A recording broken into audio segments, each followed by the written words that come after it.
What is up, Watch fam? Welcome to not actually RANT&H. It is a Monday, but this is not RANT&H. This is me talking watches with a buddy, Federico, from Federico Talks Watches. How you doing, guys? So Federico and I are buddies. We both live in the tri-state. We both live in, tri-state. So obviously we talk watches a lot, right? But sometimes we say, let's just do it on camera because it's more fun. Well, it's a lot easier to shoot with somebody else than it is to shoot by yourself. Going back and forth is way easier. Oh yeah, because I don't have to even edit anything out. It's just all natural. It's just kind of flowy, and more importantly, I think that I feel like when we do a video, you know, although it's good content, you are getting a singular narrative. You know, you're getting my thoughts, you're getting Federico's thoughts. But I feel like when you do a conversation, you're kind of having a little bit more discourse, and you're getting a little bit more. It's off the cuff. Yeah, so yeah. I know. It's more genuine almost, I feel. I'm just kidding. But anyway, we were just talking about Nautiluses, Nautili, if that's the plurality. Is it not? No, I don't even know. No. But we're going to talk about Nautili. So basically our favorites, what we think about the model as a whole. I don't know, maybe whether or not it's kind of being, you know, like a my first thought. I don't know. My first thought when I think Nautilus. Yeah. Oh wait, wristwatch check. Well, yeah, vintage Omega chrono stop, single push piece chrono. It's for the Italian market. Beautiful watch. I have a GMT. You guys know my dad's GMT with the pink desert. Talk about beautiful. I love it. Get out of here. Yep. Let's do it. Okay, so Nautilus. So talking about Nautilus, the first thing that comes to mind when I think Nautilus is, man, that is the best name for a watch collection. It is pretty cool. For a sport. It's like Jules Verne, submarine. I mean, it's the Nautilus. The Nautilus. It does sound tough. And obviously, the watch and the name have stood the test of time, right? I mean, you know, it's well, it's that porthole design, right? The Genta porthole. I think so. Yeah, it's the port. I mean, I think actually Jean-Claude Beaver explained it really well, and I think a Hodinkee Talking Watches episode. Well, you know, it's unlike the Hublot, which actually Hublot does mean porthole in French, literally.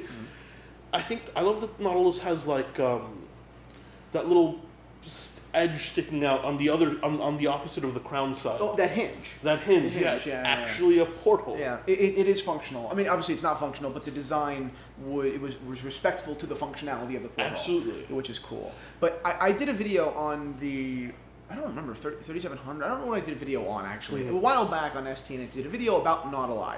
And I promised you guys that I would tell you my favorite Nautilus at some point. The Nautilus that I think represents the most value, actually, not just my favorite. So, well, you're definitely right with your round. And value-wise, you're right. Reference 3800 with a Roman dial. Let's start with the drawbacks. The biggest drawback with that watch is that it's drawbacks. What the? Wow, Federico. No. I mean, I love it. Yeah. But there's a few things people don't consider. I think that watch at 37 millimeters is very small for Nautilus wearers, right? People who are used to Nautilus, people who are used to Royal Oaks. And listen, if you're not a fan of vintage, chintzy, rattly bracelets, right? It's not going to work. No, I mean, this is a luxury watch. You don't even use screws. They use pins on the bracelet. Yeah. I love the Nautilus, but one thing it ain't is a quality bracelet. Okay, I've held the bracelet, probably 5711, maybe a 3800, but and I do understand where you're coming from. I mean, I think that the beauty of the watch and the bracelet is that it is much more delicate than a Royal Oak. You know, but the Royal Oak feels like a monstrous, vertebrae, heavy, strong man kind of thing. Absolutely. I'm not a strong man, so for me, I'm just not. Like, yeah, I'm a fat man. Yeah, like I'm just not. Like my whole vibe is not that of a Royal Oak. Whereas to me, a Nautilus, fair enough, you know, works. And it's the most beautiful. You know, the Royal Oak, 1972, if I'm not mistaken. The first luxury watch in steel. Right. Fact. Nautilus came after Royal Oak, and I find it to be a lot more beautiful. I love the hinge. I think it's classic. It's investment grade. It's skyrocketing. All I'm saying is that for that type of money, they should have done a better job with the bracelet. Yes, it's more delicate. It's not a good bracelet. You know, in my opinion, my humble opinion. Sure. You know, even the new ones where it's a little bit better, it's like Rolex. People hated those stamped clasps, and they came out with like the glide lock. Patek need to do something like that because the bracelets are just poo. But everything else, the look, it's gorgeous. It's gorgeous. And my other problem with the Nautilus is the price. Wow. That's why I do appreciate the 3800 Roman, because for roundabout anywhere between $12,000 and $15,000, you're getting not only the Nautilus, you're getting a little bit of a smaller watch, which I still do think at 37 millimeters is not necessarily small. Right? I don't think the 37 is small. I think maybe small for a Nautilus. It's not necessarily small though, right?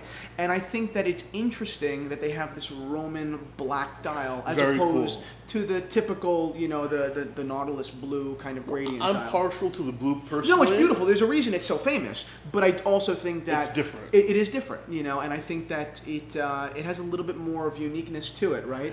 Listen, less texture, but a little bit more unique. If I had a one watch collection, the Nautilus is a big contender for a one-watch collection, but as a consumer, I find it tough to buy a Nautilus because every time I look at a Nautilus, I'm like, oh, it's kind of expensive. No, then I wait 3 years and the price goes up and it goes up and it goes up. It never gets any cheaper. No. And honestly, $15,000 is cheap for a Nautilus. Yeah. $12,000 is cheap for a Nautilus. Absolutely. So to have that amount of watch, that amount of watch in such a watch that is so prestigious, still at, I don't mean relatively affordable, because it's not relatively affordable. It's just not. 15 grand is not relatively affordable. But still, half of what a 5711 goes for, but that's an incredible option. But think of it this way. You're right. It's an incredible option compared to the 5711. But let's say you have a $12,000 budget. What can you get? You can get a modern steel Daytona non-ceramic bezel for $9,000. You can get a Breguet Marine for $8,000. No, yeah. I'm not saying... No, there's a whole lot of watch to be had for less money, and I agree with that. But if you have a Nautilus itch, you're not going to scratch it, I think, with anything else. I think it's going to be a Nautilus. No, that's your point. And as I said, I love the Nautilus. I will own one day. Just every time I'm like, I'm going to buy a Nautilus, I'm like, but the price. There's so many other things at that point, at that price point. So it's hard. It's a little hard for me sometimes. No, and another thing that I really do love about the 3800 Roman is my favorite Nautilus is not that. That's my best value, and if I ever bought one, that's the one I would buy. My favorite Nautilus is the 3710. Power Reserve? Power Reserve, exactly. Then no one knows how it works. At least I don't know how it works. It's like a quartz. It's like a Nomos power. It's actually it's one of those. It like turns. And that's a beautiful watch. I think the hands on that watch are better than the 3800 Roman. I think it's just a little bit more Nautilus-y. Do you know what I mean? Yeah. The size is bigger. The hands I love how Nautilus-y is the adjective. It's actually adjective. Yeah. Describe a Nautilus. Yeah. It's a little bit more true to the Nautilus in size and in the hands. So I appreciate that. I think that it's incredible that they put a complication for the first time ever into the Nautilus. First time ever? It was. Or was it the first new complication? Something like that. One of those historical facts. Battery's about to run out. I think the 3800 Roman is an incredible option. You're right. It is. For Nautilus dollar price, for dollar. It is. But that's about that. That's my answer, guys. I know you guys have been bugging me about this for a while. But anyway, thank you guys for watching Not RANT&H. Please follow Federico, my buddy Federico, on Federico Talks Watches, which is a YouTube channel. We actually only know each other through our respective, our individual respects for each other's YouTube channels. So link in the description. Yep, absolutely. Please do that. The link is in the description. Anna, please put it there. And that's it, guys. Thank you guys for watching. Follow us on Facebook, YouTube, all that shit. Thank you so much. Bye-bye. Take care.